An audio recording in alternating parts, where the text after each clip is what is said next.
কাজিৰঙাৰ বানপানী সম্পৰ্কত আমি পৰ্যালোচনা কৰিলোঁ আৰু পৰ্যালোচনা কৰি দেখা গৈছে যে এইবাৰ বানপানীটো হঠাৎ আহি গৈছে। ৩-৪ ঘণ্টাৰ ভিতৰত বহুত বেছি পানী আহিছে আৰু আমি দেখিবলৈ পাইছোঁ যে যোৱা 20 বছৰৰ ভিতৰত এইবাৰে আটাইতকৈ বেছি পানী কাজিৰঙাত হৈছে। কাৰণ আমাৰ এই পানীটো হঠাৎ আহি গ'ল আৰু আহি যোৱাৰ ফলত আমাৰ জীৱ জন্তু প্ৰায় আমাৰ 239 আমাৰ জীৱ জন্তু ঢুকাইছে।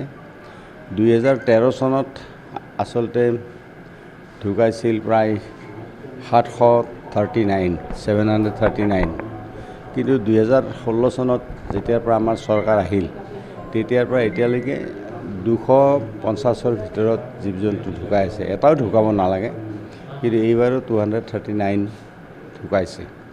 কিন্তু ইয়াৰ আগত 2013ত প্ৰায় 793 জীৱ জন্তু কেজুৱেলিটি হৈছিল। গতিকে এতিয়া বাকী আমাৰ কেম্পবিলাক এতিয়া উঠাই দিয়া হৈছে। মাত্ৰ 3টা কেম্প আছে এতিয়া আৰু আমাৰ সম্পূৰ্ণৰূপে পহৰা ভালকৈ ৰখা হৈছে, ৰাস্তাৰ ওপৰতো ৰখা হৈছে আৰু কাজিৰঙা অভয়াৰণ্যৰ ভিতৰতো ভালকৈ ৰখা হৈছে। ক্ষয়ক্ষতিৰ পৰিমাণ কেনেকুৱা? ক্ষয়ক্ষতিৰ পৰিমাণ আমি এতিয়া মই ক'লোঁ জীৱ জন্তু ক'লোৱে ইতিমধ্যে যে প্ৰায় 239 জীৱ জন্তু ঢুকাইছে। গতিকে কেম্পসমূহৰ যিখিনি আমাৰ এছেছ কৰি থকা হৈছে, গতিকে সেই এছেছ কৰি সেইমতে ব্যৱস্থা গ্ৰহণ কৰা হ'ব।